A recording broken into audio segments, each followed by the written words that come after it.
La ejecución de la pareja farmacéutica influyente. En las sombras de un expediente clasificado, archivado en los sótanos de una agencia canadiense, se esconde el caso de Barry y Honey Sherman, magnates del imperio genérico Apotex, hallados sin vida en su mansión de Toronto el 15 de diciembre de 2017. Sus cuerpos pendían de correas atadas a la barandilla de su piscina interior. Un escenario que las autoridades etiquetaron inicialmente como un pacto suicida. Sin embargo, según informes confidenciales recuperados por investigadores privados, los detalles apuntan a una eliminación calculada, destinada a sepultar secretos que podrían haber desmantelado fortunas colosales en la industria farmacéutica. Imaginemos la escena en un laboratorio improvisado. Sobre una mesa cubierta de documentos amarillentos, un detective examina mapas de transacciones globales, donde líneas rojas conectan Apotex con gigantes como Pfizer y Novartis. Barry Sherman, un visionario implacable, había forjado su compañía desafiando el statu quo, rebajando precios de medicamentos patentados en un 80-90% mediante genéricos accesibles. Esta estrategia no solo amenazaba los márgenes de beneficio de los colosos farmacéuticos, sino que exponía un entramado de fijación de precios artificiales, coordinado con aseguradoras y entes gubernamentales. Archivos desclasificados sugieren que Sherman recibía amenazas anónimas desde hacía una década, acusaciones de destruir la industria que, supuestamente, provenían de competidores enfurecidos. El desarrollo de los hechos se acelera en las semanas previas. Sherman entrega pruebas a autoridades sanitarias canadienses sobre una conspiración masiva, detallando cómo se inflaban costes para suprimir alternativas baratas. Su testimonio, programado ante un comité parlamentario en apenas 48 horas, prometía implicar a ejecutivos de alto nivel en fraudes que sumaban cientos de miles de millones. En la penumbra de su hogar, los cuerpos de los Sherman aparecieron con muñecas atadas a la espalda, en posturas idénticas que expertos forenses califican de imposibles para un suicidio voluntario. No había indicios de forcejeo, ni notas de despedida, ni historial de problemas mentales o conyugales. Autopsias selladas revelan marcas de restricción y heridas defensivas. Patrones de compresión cervical incompatibles con un ahorcamiento simple, y evidencias de tortura previa, detalles que la policía omitió en sus informes iniciales. El encubrimiento se teje con precisión quirúrgica. La investigación pasa de homicidios a delitos financieros en días. Evidencias clave desaparecen de la custodia policial y grabaciones de vigilancia vecinal son confiscadas sin devolución. Testigos potenciales reciben advertencias para guardar silencio. Analistas independientes estiman que el testimonio de Sherman podría haber desencadenado multas por más de $50.000 millones, desestabilizando el ecosistema de Big Pharma. Su muerte, convenientemente oportuna, eliminó al testigo principal en lo que habría sido el mayor escándalo corporativo de la historia canadiense. Este expediente inicial deja una interrogante flotando en el aire viciado del laboratorio. Si un imperio construido sobre accesibilidad farmacéutica podía ser silenciado así, ¿qué otros secretos yacen enterrados bajo narrativas oficiales? Según consta en los registros, la verdad no siempre muere con sus guardianes, pero en este caso parece haber sido meticulosamente borrada. La eliminación del chantajista de élites. En un archivo polvoriento, marcado como confidencial en los anales de la justicia estadounidense, emerge el caso de Jeffrey Epstein, financista y operador de una red de extorsión que se extinguió abruptamente el 10 de agosto de 2019 en una celda de Manhattan. Oficialmente catalogado como suicidio, los indicios recopilados por investigadores independientes pintan un panorama de supresión orquestada, destinada a salvaguardar a las figuras más influyentes del planeta de un escándalo que podría haber derrumbado imperios políticos y corporativos. Visualicemos el despacho del detective. Sobre una pizarra iluminada por una lámpara tenue, pines conectan fotografías de una isla privada, apodada por locales como el paraíso de los depredadores, con nombres de presidentes, magnates tecnológicos y realeza. Epstein había tejido durante décadas una telaraña de trampas seductoras, equipando su isla y residencias con cámaras ocultas que capturaban actos comprometedores con víctimas menores de edad. Su libreta negra, según documentos judiciales desclasificados, listaba contactos de Bill Clinton, Donald Trump, el príncipe Andrés, Bill Gates y docenas de líderes globales que frecuentaban sus propiedades. Estas grabaciones no eran meras indiscreciones, representaban un arsenal de chantaje que manipulaba decisiones en gobiernos y corporaciones. La noche fatídica, todos los protocolos de seguridad en el Centro Correccional Metropolitano fallan de manera inexplicable. Cámaras de vigilancia se averían. Guardias coinciden en un sueño simultáneo. Su compañero de celda es transferido horas antes. Y la vigilancia suicida se levanta contra normas estándar. La autopsia, controvertida, muestra fracturas múltiples en el cuello, incluyendo el hueso hioides, más alineadas con estrangulamiento homicida que con un ahorcamiento voluntario. Marcas de ligaduras y patrones de salpicaduras contradicen la versión oficial. El velo del encubrimiento cae rápidamente. Agentes del FBI allanan la isla y la mansión, incautando discos duros y miles de fotografías que, supuestamente, documentaban crímenes de élite. Este material jamás ve la luz, denegado bajo pretextos de seguridad nacional. Testigos potenciales son silenciados y solicitudes de información pública son rechazadas. La muerte de Epstein, según analistas, aborta investigaciones que habrían expuesto redes criminales transversales a gobiernos, empresas e inteligencia global, preservando estructuras de poder que de otro modo habrían colapsado. Este expediente cierra con una sombra persistente. Si un hombre con tal arsenal de secretos podía ser neutralizado en custodia federal, ¿qué garantías existen para que verdades similares emerjan? Archivos recuperados insinúan que no fue un final solitario, sino el cierre de un capítulo que muchos preferían mantener sellado. El asesinato del manifiesto McAfee.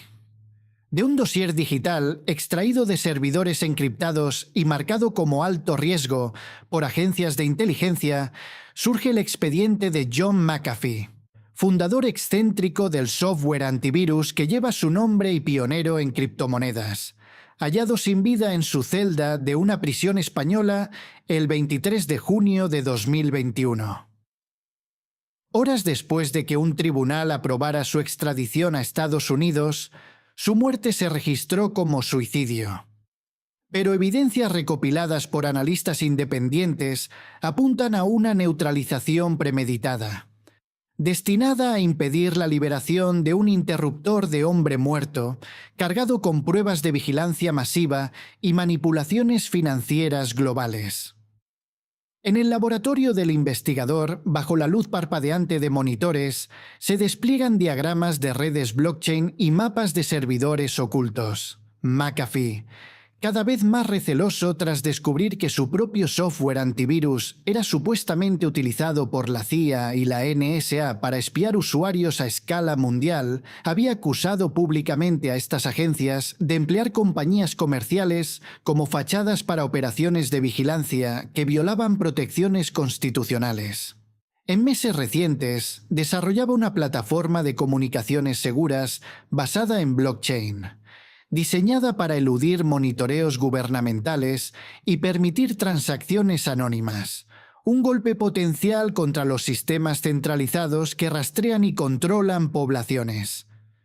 Sus investigaciones, según documentos filtrados, revelaban esfuerzos coordinados de bancos centrales para manipular mercados de criptomonedas, hundiendo valores mientras acumulaban activos digitales en reservas estratégicas secretas.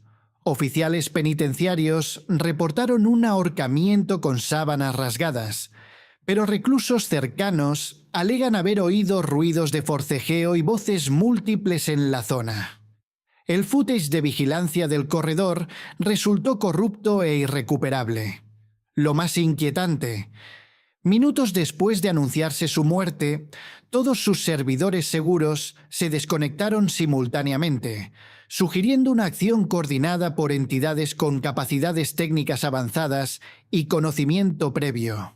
Este expediente se cierra con una duda persistente en la atmósfera cargada del laboratorio. Si un innovador con tal arsenal digital podía ser silenciado en custodia, ¿qué mecanismos invisibles operan para preservar el statu quo? Según registros cruzados, su legado no fue solo borrado, sino meticulosamente desmantelado. La terminación de la denunciante farmacéutica en un expediente recuperado de archivos digitales supuestamente borrados, etiquetado como riesgo para la industria por entes reguladores, se detalla el caso de Brandy Bone, ex ejecutiva farmacéutica convertida en defensora de la seguridad vacunal, encontrada sin vida en su hogar de California el 8 de diciembre de 2020. Su deceso, catalogado como causas naturales, ocurrió semanas antes de testificar en un juicio mayor contra Merck, su antiguo empleador. Pero indicios de acoso previo y supresión de evidencias sugieren una terminación intencionada para enterrar revelaciones sobre manipulaciones en datos de seguridad que podrían haber desestabilizado narrativas oficiales de salud pública. En el taller del investigador, rodeado de probetas y pizarras con fórmulas tachadas, se extienden informes internos de Merck que Vaughn había desenterrado durante su tiempo como representante de ventas. Allí descubrió documentos que alegaban conocimiento corporativo de efectos adversos graves en vacunas, ocultados deliberadamente a reguladores y al público para priorizar ganancias. Fundadora de Learn the Risk, una organización con más de 400.000 seguidores, Vaughn exponía fraudes en ensayos clínicos, papers ghostwritten y capturas regulatorias que impulsaban productos cuestionables al mercado. Sus presentaciones, según testimonios cruzados, destacaban fallos en el sistema de reporte de eventos adversos de vacunas del CDC, afirmando que capturaban menos del 1% de incidentes reales, con eventos graves hasta 100 veces más frecuentes de lo admitido públicamente. El escalamiento se evidencia en meses previos. Vaughn reportaba intrusiones en su hogar donde nada se robaba, pero objetos se movían de forma inquietante, amenazas anónimas y vehículos de vigilancia estacionados durante horas. Documentaba estos incidentes en redes como precaución, declarando públicamente su excelente salud y ausencia de intenciones suicidas, urgiendo que cualquier muerte repentina se investigara como homicidio. Incluso grabó videos póstumos para liberación en caso de foul play. La autopsia oficial citó un episodio cardíaco raro en una mujer de 47 años sin historial coronario. Pero familiares fueron denegados para exámenes independientes y resultados toxicológicos se clasificaron como inconclusos, dejando abierta la posibilidad de envenenamiento no confirmado. Este expediente culmina en una reflexión sombría bajo la luz fría del laboratorio. Si una insider con pruebas internas podía ser neutralizada tan eficientemente, ¿qué barreras invisibles protegen otros secretos farmacéuticos? Según archivos parciales, su silencio no fue un final, sino el borrado de un legado que podría haber alterado percepciones globales sobre salud y confianza. El asesinato del insider bancario. En un expediente sellado, extraído de bols gubernamentales y rotulado como Seguridad Nacional por el Pentágono, se perfila el caso de John Wheeler, 13, exfuncionario de defensa y consultor de Wall Street, cuyo cuerpo apareció en un vertedero de Delaware el 31 de diciembre de 2010. Su muerte, oficialmente un misterio sin resolver, coincidió con amenazas de revelar un vasto esquema de lavado de dinero que implicaba bancos mayores y contratistas militares, canalizando miles de millones de fondos públicos hacia operaciones encubiertas.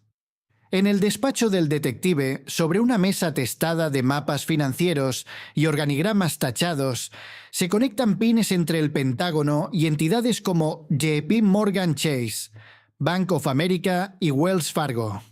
Wheeler, con una carrera en puestos clave, incluyendo asistente especial del secretario de la Fuerza Aérea, poseía clearances que le daban acceso a transacciones opacas.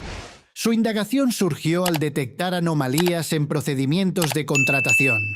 Contratistas de defensa inflaban costes sistemáticamente, desviando excedentes a cuentas offshore controladas por agencias de inteligencia.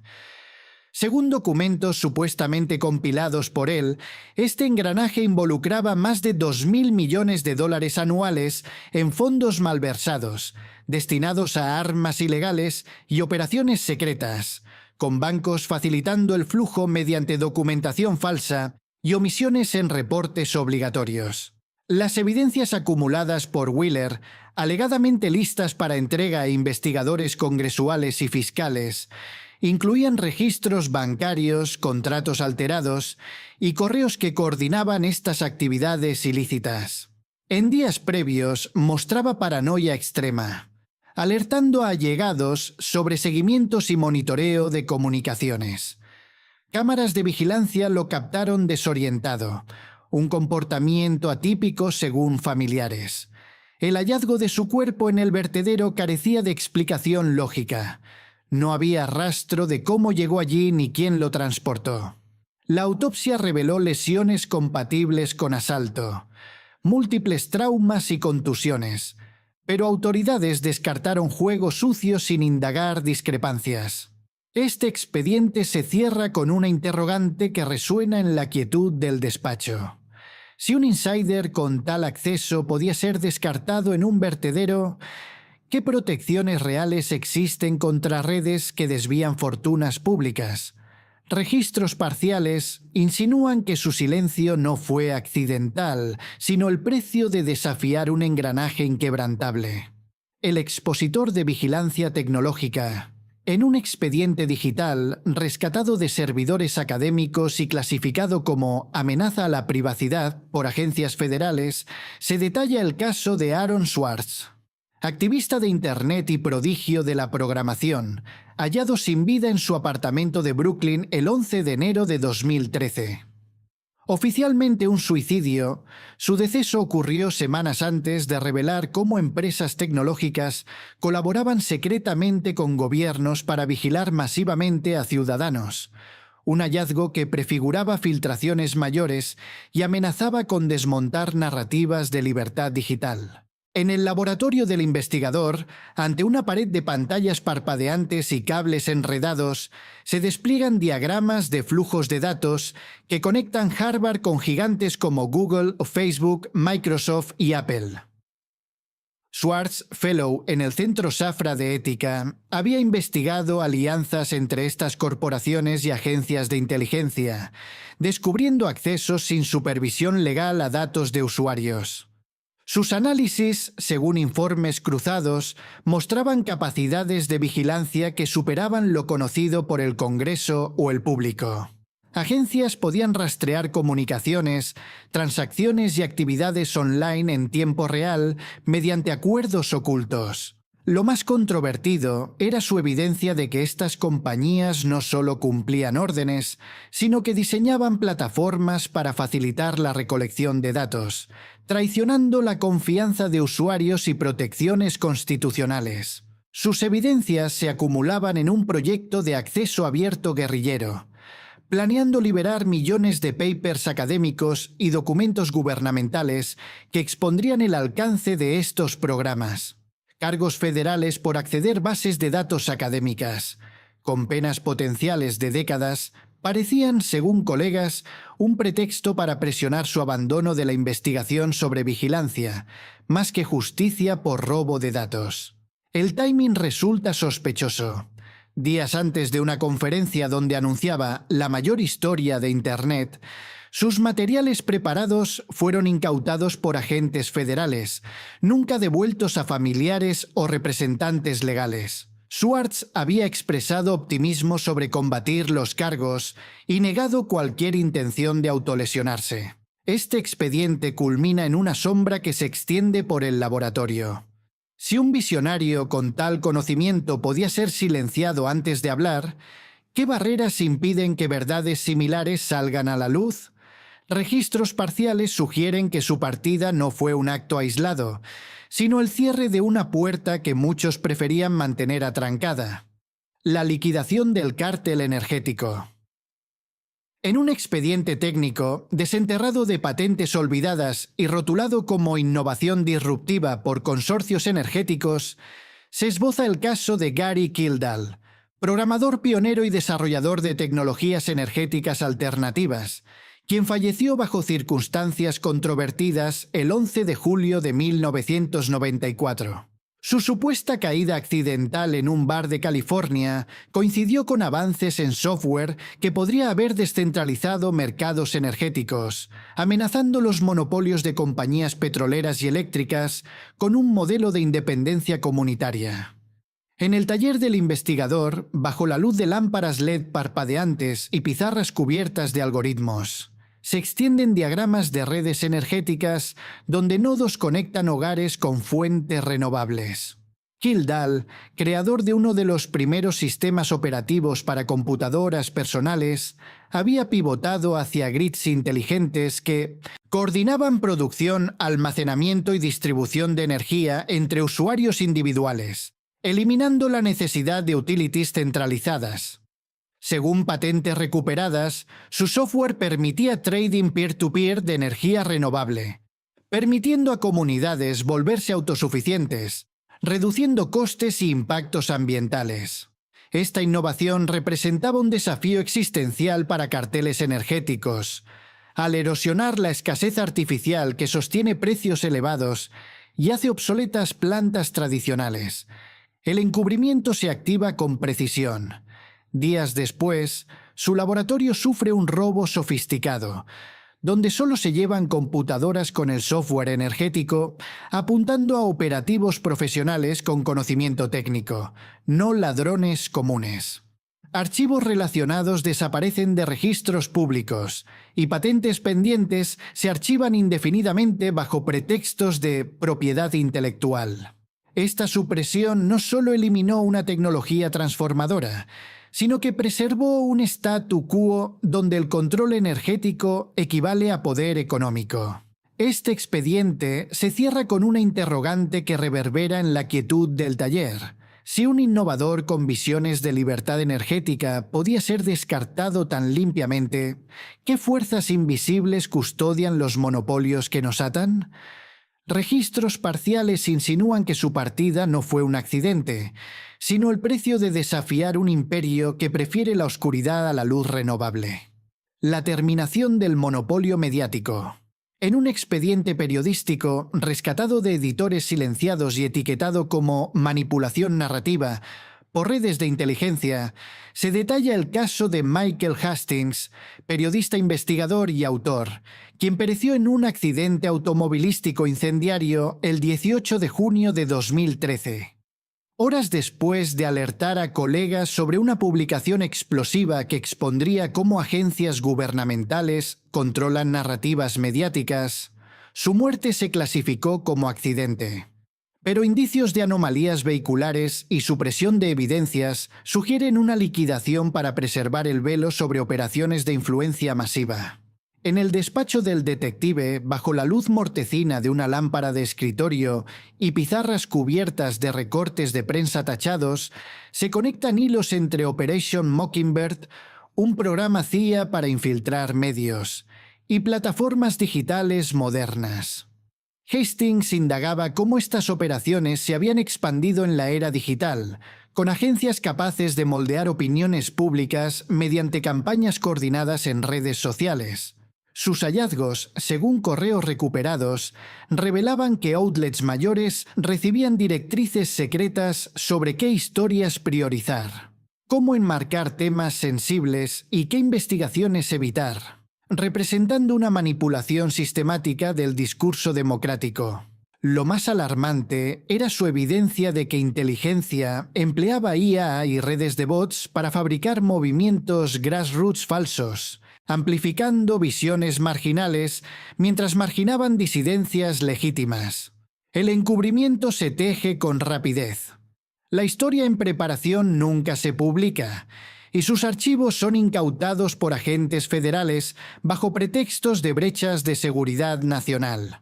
Su editor en Rolling Stone confirmó que el artículo habría expuesto una coordinación gobierno-medios que superaba reportes previos, pero todo material relacionado desaparece de registros accesibles. Esta supresión no solo silencia una voz crítica, sino que protege un ecosistema donde la verdad se moldea para mantener el control narrativo. Este expediente culmina en una sombra que se extiende por el despacho. Si un periodista con pruebas de manipulación podía ser eliminado en un accidente tan conveniente, ¿qué garantías quedan para que narrativas independientes emerjan? Registros parciales insinúan que su silencio no fue fortuito, sino el costo de desafiar un monopolio que dicta lo que creemos real. La eliminación de la luchadora contra el fraude financiero. En un expediente industrial, desenterrado de archivos regulatorios obsoletos y marcado como negligencia corporativa por comisiones nucleares, se detalla el caso de Karen Silkwood, técnica química convertida en denunciante, quien falleció en un choque automovilístico sospechoso el 13 de noviembre de 1974 mientras se dirigía a una reunión con un periodista.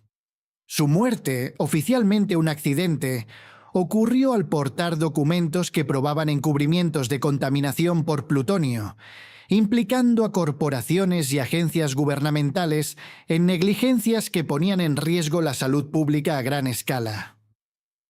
En el laboratorio del investigador, entre probetas burbujeantes y mapas contaminados con marcas rojas, se extienden informes internos de la planta de plutonio Kerr-McGee, en Oklahoma. Silkwood, al detectar atajos en seguridad para maximizar ganancias, documentó exposiciones a radiación que afectaban trabajadores y comunidades cercanas. Sus hallazgos, según testimonios cruzados, revelaban dumping ilegal de residuos radioactivos, falsificación de registros de seguridad y sobornos a inspectores para ignorar violaciones. Lo más grave era su prueba de que la Comisión Regulatoria Nuclear conocía estos riesgos pero priorizaba beneficios industriales sobre la protección pública, permitiendo un sistema donde miles enfrentaban cáncer y enfermedades relacionadas sin advertencia adecuada. Las evidencias se acumulaban en los papeles que llevaba esa noche. Memos internos admitiendo riesgos de contaminación, reportes de seguridad alterados para reguladores y pruebas de pagos ilícitos. Estos documentos prometían desencadenar cargos criminales contra ejecutivos y funcionarios, exponiendo un engranaje que sacrificaba salud por producción nuclear y armamentística. El vehículo de Silkwood impactó un muro de hormigón, pero investigadores independientes hallaron raspaduras de pintura compatibles con contacto de otro vehículo mayor y marcas de neumáticos que indicaban presencia de un segundo auto durante el incidente. No había signos de fallo mecánico ni impairment, sugiriendo que fue forzada fuera de la carretera. El encubrimiento se activa con meticulosidad. Los documentos desaparecen del sitio del choque pese a búsquedas exhaustivas, y el caso se cierra sin indagar sospechosos o discrepancias. Archivos relacionados se clasifican indefinidamente, y testigos potenciales reciben advertencias para guardar silencio. Esta supresión no solo elimina una amenaza al complejo nuclear industrial, sino que preserva un ecosistema donde la negligencia se oculta tras velos de seguridad nacional, perpetuando riesgos invisibles para generaciones. Este expediente se cierra con una duda que se filtra como vapor en el laboratorio. Si una técnica con pruebas irrefutables podía ser silenciada en ruta a la verdad, ¿qué mecanismos protegen otros fraudes que envenenan en silencio? Registros parciales insinúan que su partida no fue un percance vial, sino el costo de desafiar un imperio que prefiere el secreto a la accountability. La terminación del revelador de verdades sobre vacunas. En un expediente médico, extraído de clínicas allanadas y clasificado como terapias no aprobadas por autoridades sanitarias, se detalla el caso del Dr. Jeff Bradstreet, investigador de autismo y defensor de la seguridad vacunal, cuyo cuerpo apareció en un río de Carolina del Norte el 19 de junio de 2015 con una herida de bala en el pecho. Días después de un allanamiento federal a su clínica, su muerte se registró como suicidio.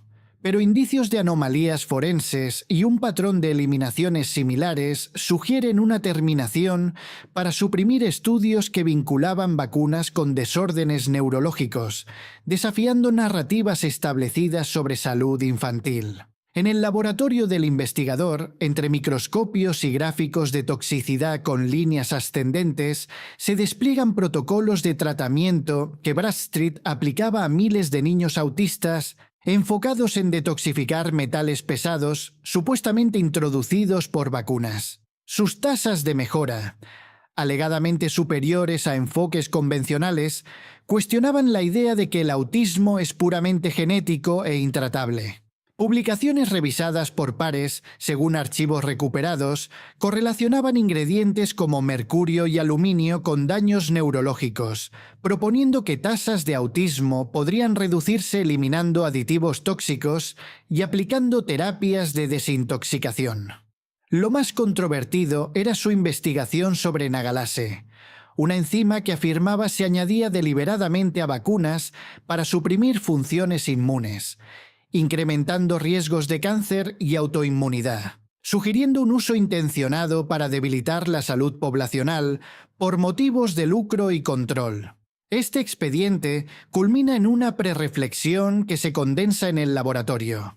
Si un médico con resultados tangibles podía ser neutralizado tan eficientemente, ¿qué verdades sobre salud infantil permanecen ocultas en archivos sellados? Registros cruzados insinúan que su silencio no fue voluntario, sino el cierre de un capítulo que amenazaba con reescribir libros de texto médicos.